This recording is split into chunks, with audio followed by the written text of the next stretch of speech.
another delicious day here in the Let's Make Food from Food kitchen, and today we're going to prep pumpkin for whatever you need pumpkin puree for. It's really easy to do. Preheat your oven to 350 degrees. I've got a baking sheet here lined with foil. The foil is not necessary, but it does save you a lot of time in cleanup, so I recommend doing that. Just cut the top off of your pumpkin because we don't need the stem. And then you're gonna cut it in half, and be careful because pumpkins can be kind of tough. Next, I'm gonna take a spoon and just scoop out the strings and the seeds, which you can make pumpkin seeds with later. I'll put a link down below on how to do that. Okay, just get everything nice and scooped out. Okay, oops, I missed one. It was hiding. I didn't see it. Let's scoop again. Ooh, look at all that was hiding up at the top. Okay, there we go. That half is good for me. And just repeat with the second half.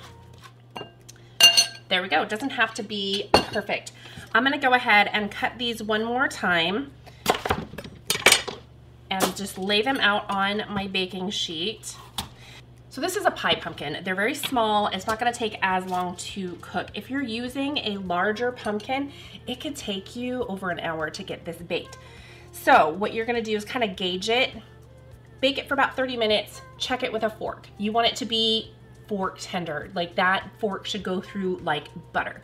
Then you know it's done. You can then remove the skins, and we'll move on to that step after we're done baking. So I'm gonna get this going. I'll check back in after I have pulled the pumpkin out because it is fork tender. Okay, these have baked, and it took for these about 40 minutes, and as you can see, it's really fork tender. So they're a little warm to the touch still, but that's okay. I want to remove the skins, and I'm going to put them in here because I'm gonna give it to my mom for compost. Just I know I could roast the seeds, but this time it's not a lot of pumpkin seeds. So maybe you know what, maybe I'll save them for later.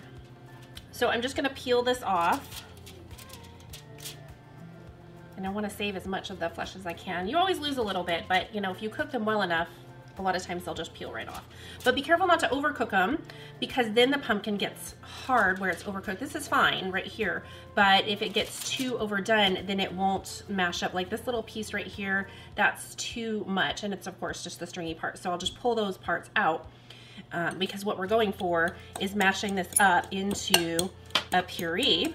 You can always use an immersion blender or whatever you want to do to mash it up so that it's smooth and creamy, because we're putting it in a creamer for my first use. We can use it for muffins or whatever we want to make. So this is just the base ingredient, and it's just one simple ingredient. There's nothing but the pumpkin. So it's about as pure as you can get. Yes, you can buy it, I know, but this is fresh. I have removed all the parts that needed to be removed, and now I am just gonna smash it all up until it's smooth and creamy. Again, you can use an immersion blender or a regular blender, but I find it's just as fast and less messy for your cleanup to go ahead and just do it with a fork in the bowl, because if you've cooked it to the fork tender it needs to be, it'll be easy work.